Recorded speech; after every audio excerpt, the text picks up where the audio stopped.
plongeant direct dans cette flambée hallucinante des tarifs d'assurance auto qui nous attend tous pour 2026.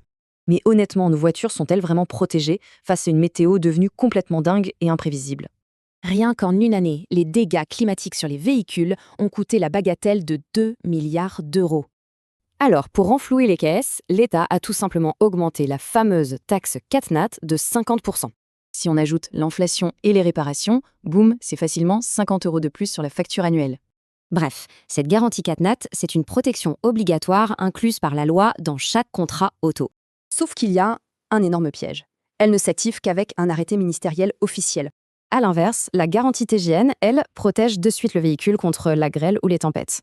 C'est vraiment le jour et la nuit entre l'attente d'un décret et une protection immédiate. Le gros hic, les contrats basiques au tiers excluent totalement cette couverture automatique indispensable contre la grêle.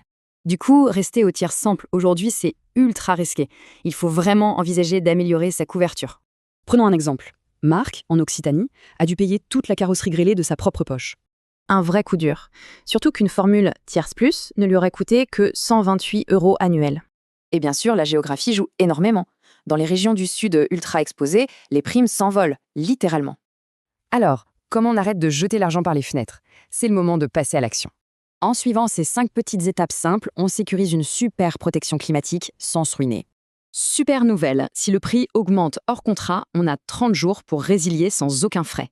C'est fou, non? Près de 73% des conducteurs payent leur assurance beaucoup trop cher actuellement.